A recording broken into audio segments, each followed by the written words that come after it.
Welcome to Believers Talk and the recap of what was a very depressing loss yesterday against the Houston Texans. Welcome to Believers Talk. My name is Joe. If you don't already know, please subscribe to this channel. We will continue to give you Buffalo Bills content. So we do live streams every Sunday during the game.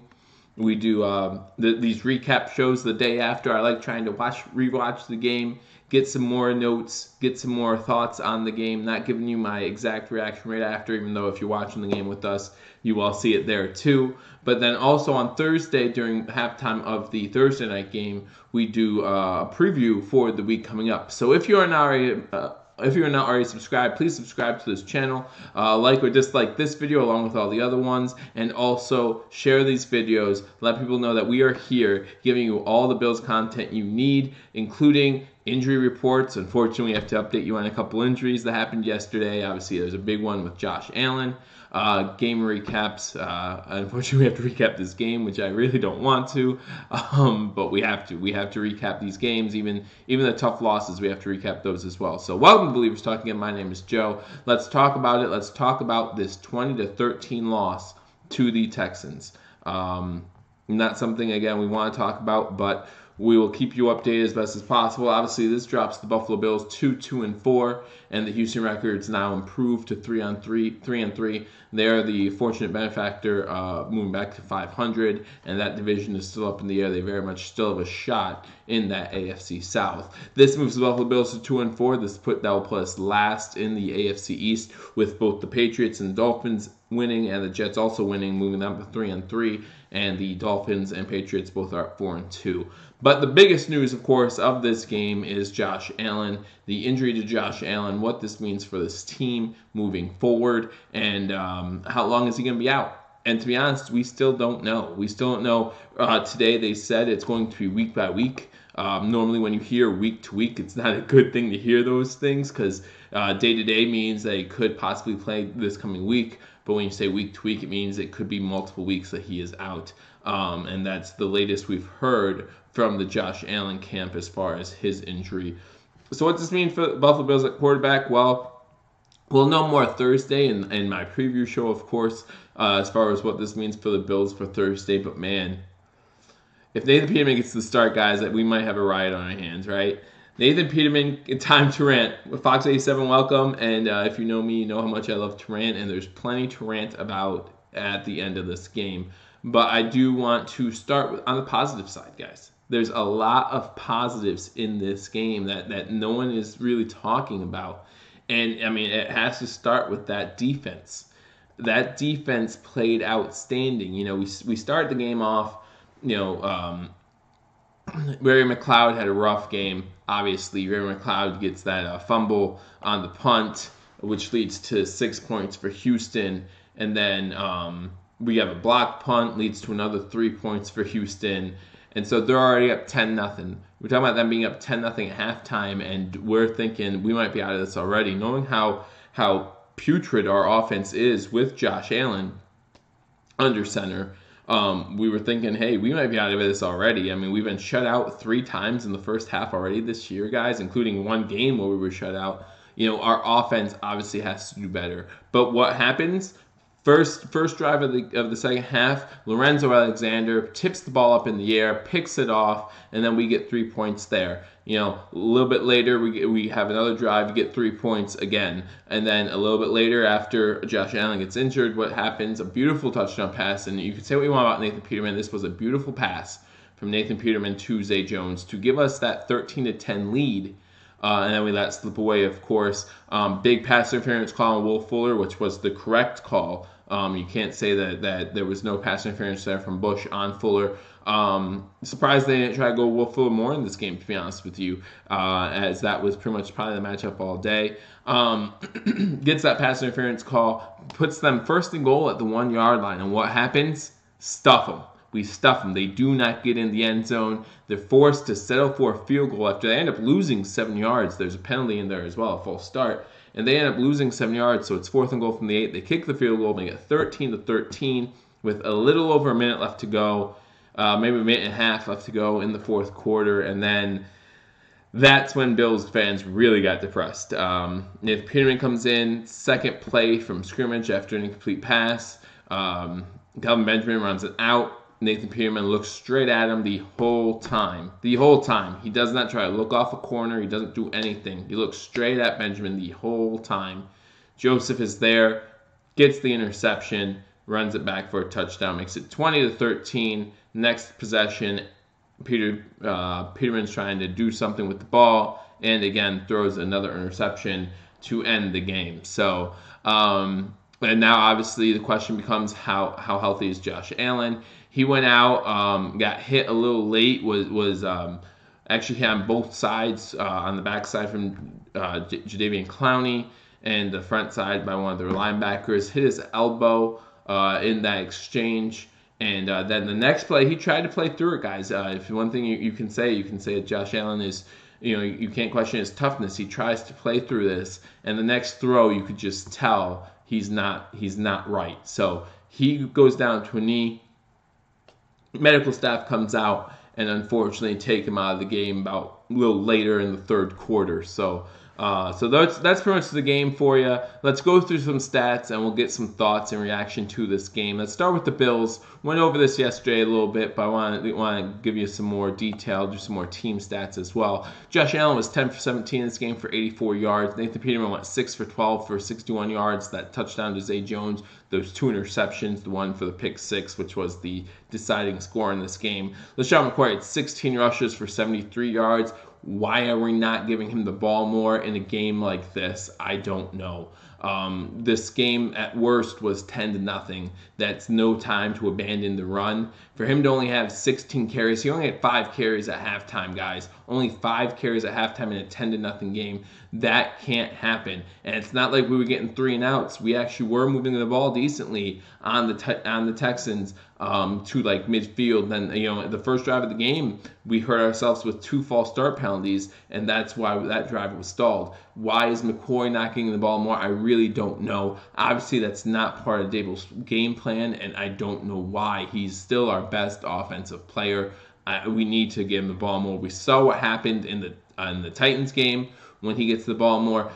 He's still averaging 4.5 yards per rush with 16 for 73. Why is he not getting the ball more? I just don't know. He did move up to 26th all time on the rushing list in this game. So, I think it's about 200 some yards, and he'll move up to 25th in the all-time rushing list. So let's not forget about that. Obviously, a lot of that was with the Eagles, but then he comes here and he does a lot of that with Buffalo too. So we appreciate that. And Josh Allen had 4 rushes for 20 yards before he went out with the injury. Chris Ivory had 6 rushes for 5 yards. Maybe now with this kind of bad start from Chris Ivory, bad play from Chris Ivory, maybe that's a sign Marcus Murphy can come in and see what he has at the running back position. And Nathan Peterman had 1 rush for 2 yards.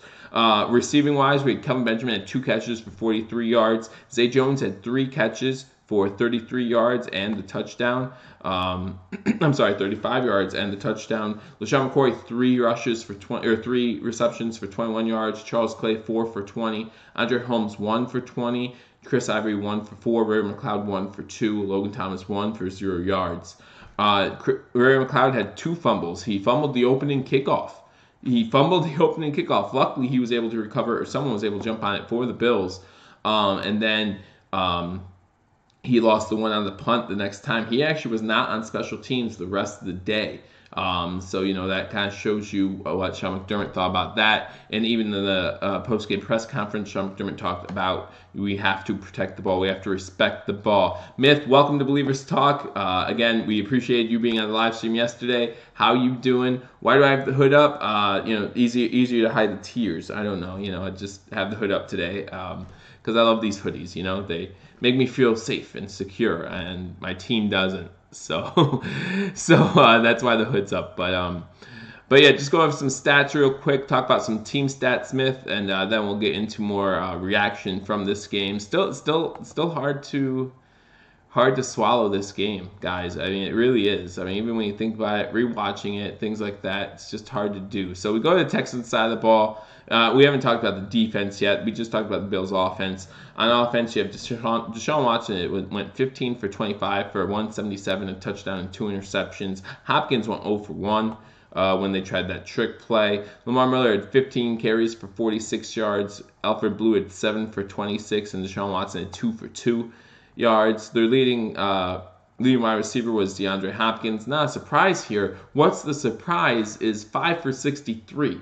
Now he does have that touchdown. That touchdown, you look at that pass. That pass was put in the exact place for Hopkins to get it. Like, only Hopkins could get that ball. And Tre'Davious White still got a hand in there, made it a tougher catch than it should have been. Most corners were not. I saw Pro Football Focus rate Tre'Davious White poorly for his performance yesterday, and I would strongly disagree with them about how well Tre'Davious White played. You're talking about DeAndre Hopkins, who's going into this game, averaging 118 yards a game, got 63. And if you listen to the tweets or read the tweets, only 2 of those were when Tre'Davious White was covering him. So, to discredit what Tre'Davious White did yesterday is unfair. Our defense played superbly well, and that includes Tre'Davious White. There's a reason why we got so many sacks on Deshaun Watson, and yes, some of them were just because we got pressure in there quickly. Some of those were coverage sacks, and we have to give credit where credit's due there. Will Fuller had 2 catches for 33 yards. Obviously, one of those plays, not one of the catches, but that pass interference in the end zone was a huge play. Would he have caught that ball without pass interference? Who knows? You never know. But the ball was in the right spot. So, maybe the pass interference is a good thing. We go down then 17-13 at that point if they catch that. But at the end of the day, when it mattered, we still lost. So then Cutie got 3 catches for 33 yards. Lamar Miller had 2 for 25. Alfred Blue 2 for 17. Jordan Atkins 1 for 6. So those were all the guys with receptions yesterday for the Texans. You look at the fumbles for the Texans yesterday. Again, guys, the Buffalo Bills have forced 19 fumbles so far this season. We've only recovered 7. 19 leads the league, and it's not even close. I think the closest next to them is 9. I mean, it's that big of a margin. It's just awesome that we do that. But we have to recover them. We have to recover these fumbles. These are chances, missed opportunities. You're talking about 12 times that the ball hit the turf from the opposing team and we're unable to jump on the ball. I realize some of those go straight out of bounds. I realize that some of them are while the guy's falling down, he lands back on top of it. But we have to try to get better at securing possession when the ball's out. Again, McDermott talked yesterday about respecting the ball. And that's what we need to do. We need to do a better job respecting the ball, not only in those opportunities, but look at the turnovers we had yesterday, guys. The turnover battle went 3-3 yesterday when we were up at 1.31. Thank you, Nathan Peterman. We had this game 13-10. It was looking good for a short while at least. But yeah, so we had the three fumbles. We had the 2 interceptions. One by Lorenzo Alexander, one by Poyer. There's just not enough you can say about this game. Jonathan Joseph, of course, with the interception for the touchdown, and Tyrann Mathieu, I always forget the Honey Badger, Tyrann Mathieu, or whatever, however you say his name, he had the interception as well. The Houston Texans had 2 sacks, and actually this offensive line's moving up as far as sacks allowed this year, with only allowing 2, and with the Buffalo Bills getting 7 sacks on Deshaun Watson. The Houston Texans now have allowed more sacks this year than the Buffalo Bills. So McKinney got a sack and J.J. Watt got a sack. Again, you knew J.J. Watt was going to come in here. You knew he was going to cause havoc, and he did. He got another sack, moving him up to 7 on the year. But let's talk about that Buffalo Bills defense for a second, man. I mean, that Buffalo Bills defense is unreal. Ever since the second week of the season, even you look at that 22-0 Green Bay loss, that loss could have been so much worse, and it wasn't because of that defense. So I want to go through some of the defensive stuff of the day. Yesterday was, I'll go through some of his comments, then we'll talk about the defense. So yesterday was a tough game, Myth. Peterman should work in the bathroom. Not, if he works in the bathroom, I just hope it's not at New Era Field. Could he even work at the bathroom somewhere else? I just really don't even want him in New Era Field anymore. Hey, John Roberts, welcome. Welcome to Believers Talk again. If you're a new Believers Talk, hit that subscribe button. We're here for post-game. We're here for pre-game on Thursdays, and we're here for the game every Sunday right here on Believers Talk. We give you live reaction commentary. If you've been joining me, you know we have a good time on these streams. Yesterday was a crazy one with it going back and forth a little bit. Our defense playing so well, and I'll get to that in a second. I think White did great again, and one of the best, on potentially the best wide receiver currently statistically in the NFL. He did really well, and it's a shame that some of these statisticians don't watch the whole game. They see that he got a touchdown, or they see some of the catches, and they say, "Oh, well, Tre'Davious White didn't do a good job." Tre'Davious White did a heck of a job. Yeah, those stops on the goal line. I agree with you, John Roberts, man. When we got that pass interference, if you're watching live stream, I'm sitting there saying, this game's over. And then, all of a sudden, I'm like, well, let's see if we stop them. And we did. On 3 straight plays, our defense stepped up even more than they had the whole game prior. And they stepped up huge in this game. Again, we're talking 7 sacks. So I'll go through some of these numbers. Our leading tackler was Tremaine Edmonds. He had 7 tackles. 1 tackle for a loss. You have Lorenzo Alexander had a sack and a half. You have and then he has the interception as well. You have Shaq Lawson, who showed up, had a sack in this game and a tackle for a loss. Kyle Williams had two sacks in this game, a forced fumble and a tackle for a loss. He showed up huge in this game, so it was good to see that. Jerry Hughes had a sack and a half and a forced fumble. Trent Murphy had half a sack. I mean, these numbers, Raphael Bush had half a sack. I mean, you look down this list and you see all these guys with these half sacks, 2 sacks. It was unbelievable. That was just insane how well our defense did. Our defense definitely gave us a chance to win that game, and we should have won that game. Unfortunately, Myth, we'll talk about the illegal formations. We had 3, I believe, yesterday, or 2. I'll get into that. Again, if you were with the live stream yesterday, which you were, you know how unhappy I was with those illegal formations, especially the one with Patrick DeMarco. That one just really upset me on a big play down the field. But anyway, going back to that defense, we talk about our defense. We talk about, Houston was, I believe, 3 for 14 on 3rd down conversions. I mean, when we got them to 3rd down, we got them off the field. Houston total. I mean, I'll go through these stats right now. Houston total yards 216 total yards in today's NFL. That's unheard of. You talk about teams that have 3, 4, maybe 500 yards of offense.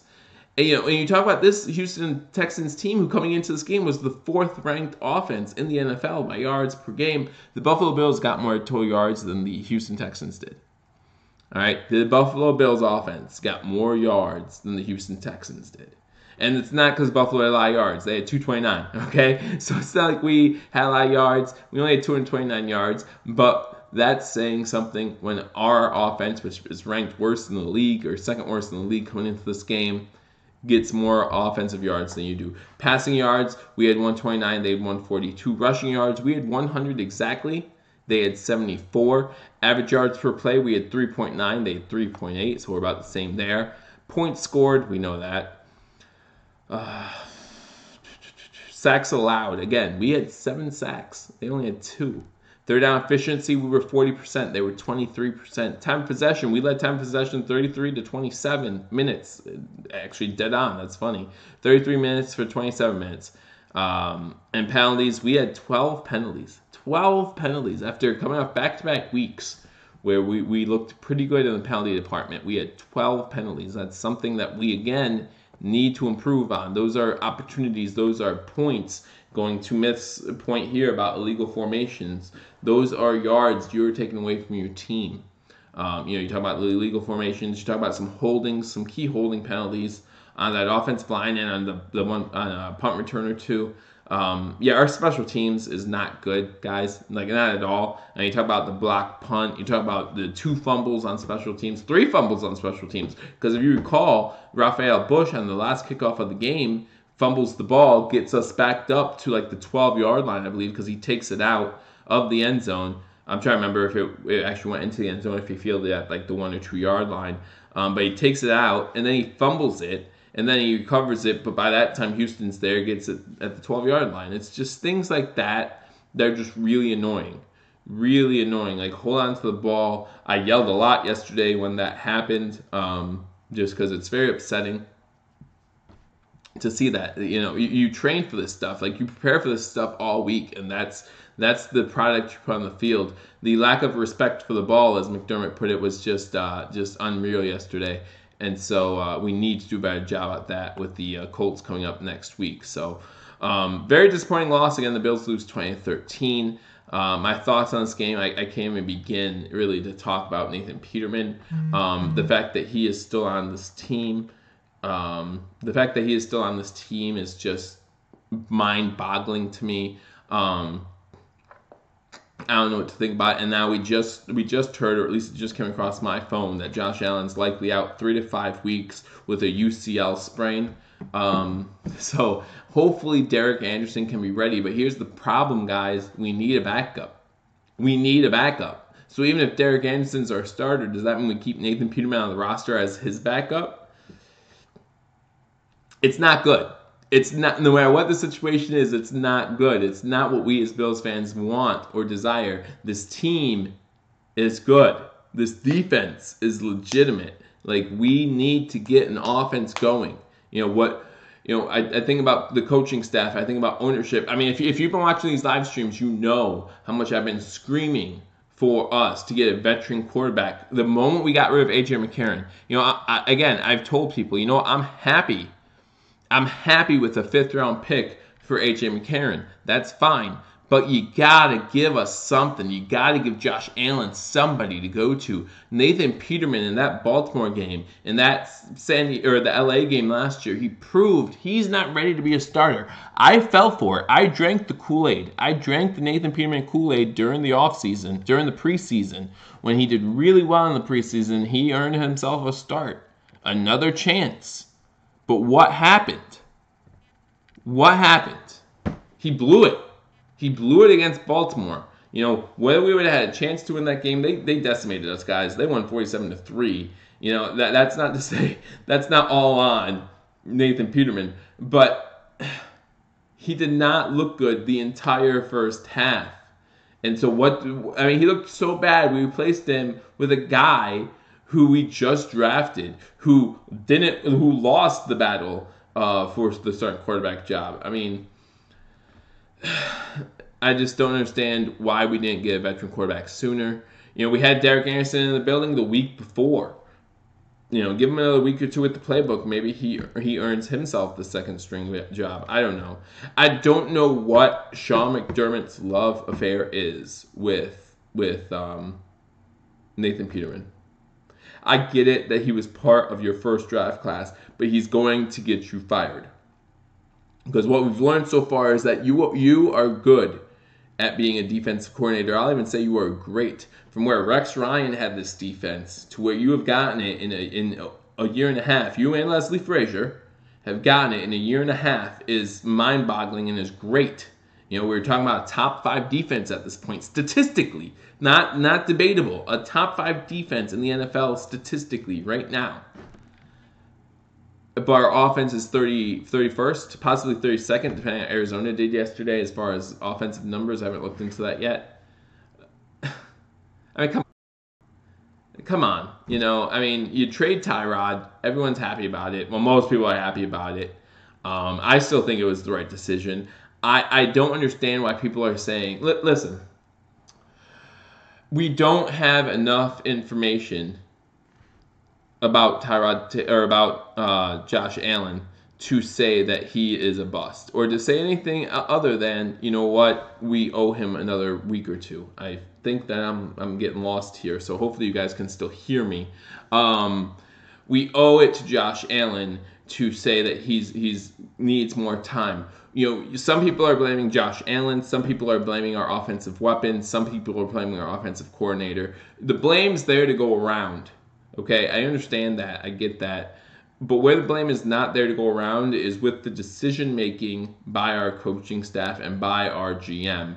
So when Bean decides to trade McCarron for a 5th-round pick, again, I'm okay with that. Bean even is on record as saying like that McCarron is not who they thought they were, which is someone to mentor Josh Allen. That's not what McCarron wanted to do, and that's fine. That's his prerogative. But that's why you get rid of him. That's why you bring in a guy like a Derek Anderson who has mentored in the past and is willing to mentor again, obviously, to mentor Josh Allen. Why you don't pick up a veteran quarterback, someone who knows the ropes, the moment you get rid of him is just, I don't understand it. So I'm not going to say, oh, I want Josh Allen's head. I'm not even going to say, oh, I want Brian Daboll's head. I'm not going to say that. It is what it is at this point, guys. We need an offense. We need offensive continuity, and we're not going to get that if we keep trying to, get rid of offensive coordinators and have another guy come in and all of a sudden the other guy's like, oh, forget what he told you, Josh Allen, Mister. I have five games, 4 starts, 4 starts. That's all he has, or is it 5 now? 5 starts. I'm sorry, 5 starts. That's all he has under his belt, and we're willing to, this age of instant gratification, guys. I mean, look how long it took like Aaron Rodgers was on the bench for 3 or 4 years behind Brett Favre before he got going, before he was the starter. So why, we were expecting to have Josh Allen on the sideline for a year, and he had to be put in right away because Nathan Peterman couldn't do his job. Nathan Peterman still can't do his job. And why he's still there, I don't know. At this point, you're looking at Kellen Clemens, looking at E.J. Manuel, looking at some of these guys and saying, are they better? I'm not going to lie. I was talking to a friend of mine earlier today, and I said, put Derek Anderson out there, tell him to play backyard ball without knowing the playbook at all. He could have done a better job than Nathan Peterman yesterday. The truth's the truth. This game is just wow. Offense needs to step it up. Ognasty, you're absolutely right. And welcome to Believers Talk. Thank you for joining me on Believers Talk again. My name is Joe. If you are new to this channel, please be sure to hit that subscribe button. Share this video. I will be going live every day every Sunday for the game, Monday for a day after recap, and then Thursday during halftime of the Thursday night football game to get us ready for that Sunday game. This Thursday, I will not be live this Thursday actually, as my wife and I celebrate our anniversary. But I will have a video out there to put out for you guys to watch as well, getting us ready for that game against the Indianapolis Colts. So, but yeah, in this game, lose 20-13. There's not enough to say. As a Bills fan, you have to be disappointed. You just have to be disappointed in this game. We had this game, and you know what? We have to give Nathan Peterman credit because he's the one that got us the lead. I mean, with that nice pass to, both Nathan Peterman and Josh Allen had a chance to hit Zay Jones in the back of the end zone. In the first half, Josh Allen hit Zay Jones in the end zone, and maybe it was early in the second half. Zay Jones in the back of the end zone, he tries to zip it in there, almost gets intercepted, right? One thing Josh Allen needs to have, and that's what I talked about during that play yesterday, he needs to know how to put loft on the ball. When someone's in the back of the end zone open, you got to be able to loft it in there to him so he has a chance to catch it and not just try gun it in there because you have a gun. I get that you have a gun. Everyone knows you have a cannon for an arm. But you need to be able to have loft on the ball too. This injury obviously does not help that. An injury to your throwing shoulder for a quarterback is a big deal. So hopefully after he is able to recover from this injury. Again, if you're just joining me, I just found out over my phone that Josh Allen is expected to miss 3 to 5 weeks. 3 to 5 weeks. And that would obviously encompass our bye week as well. This is the last thing we want for Josh Allen as far as development goes as a rookie quarterback. We hope that this does not degress his development. But yes, this offense needs to step up. Offensive line, we still have problems there. I know that they're getting better. And Daboll's doing a good job. Daboll's actually doing a good job of protecting the quarterback, sliding protections, putting enough people in there to protect the quarterback so he only does get sacked 2 times a game. I mean, compared to where we were week 1 to where we are week 6 with this offensive line, it's vastly improved. And we see that in the numbers. And it's not improved because the players have gotten better. You think about Dukas, you think about Miller, you think about Deion Dawkins, who's our best offensive lineman. They're not getting better. They might be getting continuity with each other that with with Dable calling plays, the way he's calling plays, it's preventing sacks, it's preventing lost plays, in the backfield. So we do have to give them credit there. Less 3-and-outs since that Green Bay game. Even in this game, we did not have nearly as many 3-outs. I believe we had 3-and-outs in this game, and that's against a Houston defense that's ranked pretty high as well. So we have to be excited about that. J.J. Watt gets 1 sack, and I understand he's a monster, but still, it was 1 sack, And if you guys watched this game, you saw Josh Allen actually break a J.J. Watt tackle. So that should tell you something about Josh Allen as well. Breaking a J.J. Watt tackle. J.J. Watt actually had to come out for a play because of that play. So, that's impressive to me. Josh Allen actually, I think, is progression as well. Again, I hope this injury just is not going to make it worse for him. Take care, Myth. Thanks for stopping by. Watch the rest of this when you can. Good luck with the Bills the rest of the season. Join me Sunday as we do a live stream on Sunday. But, I just don't know what else to say about this team. I don't know what to say about this game. It's just very disappointing. Again, Bills fall to 2-4 after losing 20-13 in a game they could have won. This defense is a top 5 defense. I tweeted about it before the beginning of the season, asking you guys how good you think this defense is going to be. And you got a few results. Some said top 5, some said top 10. I was in the top 10 group, so we'll see how they do the rest of the way. Got Indianapolis coming up this week. Gotta get ready for Indianapolis. I know it's tough, guys, but here we are Monday. We had time to get over this loss. We have to get over it. Tuesday, we have to start preparing for the next game. Next game on the schedule is the Indianapolis Colts. This is a week-to-week league. We need to trade for a wide-out playmaker. At this point, do we? At this point in the season, is that something you want to do? What are you willing to give up for a playmaker? McCoy? No one's giving you a playmaker for McCoy. Bills fans need to stop thinking that McCoy is worth more than he is. The reason why rumors came out that Bean was asking for a 2nd and 3rd for McCoy is because maybe he was, but that's a ridiculous price for a team to pay for LaShawn McCoy. He's not the player he was 4 or 5 years ago. We need to realize that he doesn't have much shelf life left, and that might be why the Bills want to get rid of him, but they're not getting what they want for him, and he's not worth what they want for him. And I don't blame teams for not going after LaShawn McCoy if we're looking for a 2nd and 3rd. If we got a 3rd for McCoy, I would be shocked. Still hasn't hit 100 yards this season in a single game. Now that could be, he was averaging enough to get to 100 yards if we were giving him over 20 carries in this game, but we didn't. So, he only had 16, 17 carries in this game. So, let's see him continue to improve. Still hasn't scored a touchdown yet this year either. That's kind of a thing. So he's not worth what we think he is. We don't have the capital. We do on defense, but do you want to give up anything on that defense right now? That defense is playing lights out. You are correct. Des Bryant and Jerry McLaurin sent at home. There's a reason for that. They're not the playmakers they once were. Do we want to bring them in? I would rather Des Bryant over Kelvin Benjamin right now. You're right. I would. Kelvin Benjamin, did you hear Kelvin Benjamin's excuse after the game about why he didn't take extra passes from Josh Allen? Come on, man. Come on, seriously?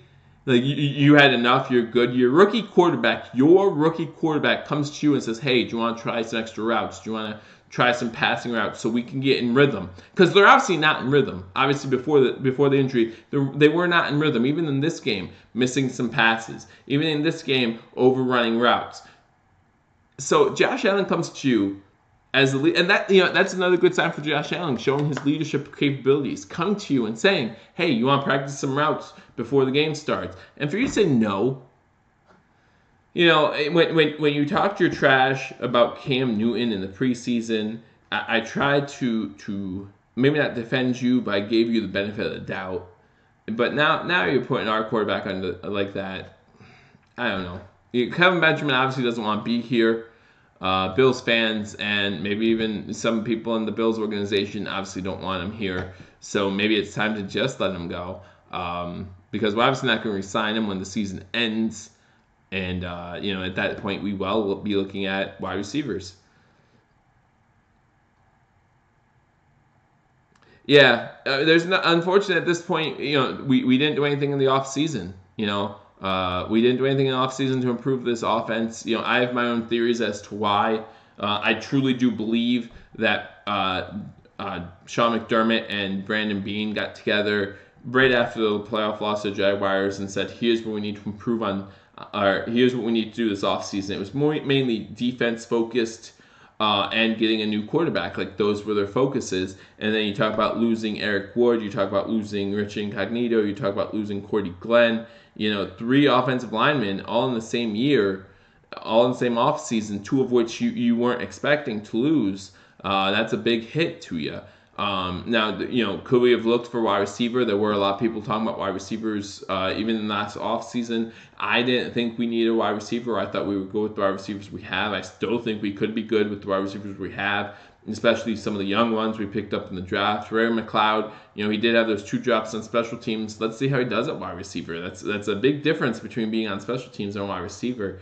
We do have some young wide receivers there, though, who might be able to step up. You talk about Robert Foster. I'm not a huge Robert Foster fan. He's given me no reason to be a fan of him, but I am a fan of him. I'm still a fan of Zay Jones. Again, getting 3-4 completions each game now. It looks like him and Josh Allen are getting into a little bit better of a rhythm.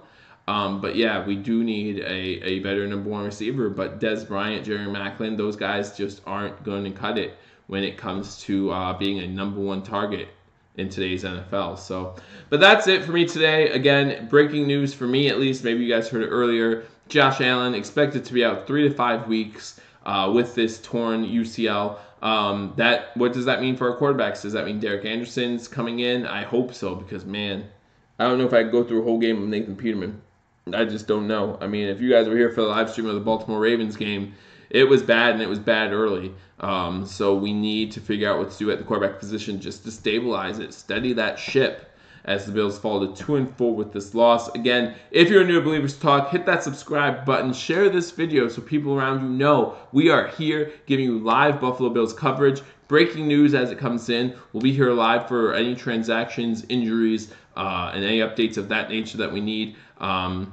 Maybe Anderson does give a spark of leadership. Maybe he does. Maybe there's something left to prove in that arm, but we'll see what happens. But again, that's it for me on Believers Talk again. Buffalo Bills lose 2013, fall to 2-4. Houston goes to 3-3, so they are improving on this season. They are looking like they might be a team to beat soon here, as Jacksonville lost yesterday as well. So the AFC South still up for grabs, and I said in the preseason, I said the Houston Texans versus Minnesota Vikings in the Super Bowl. So we'll see what happens.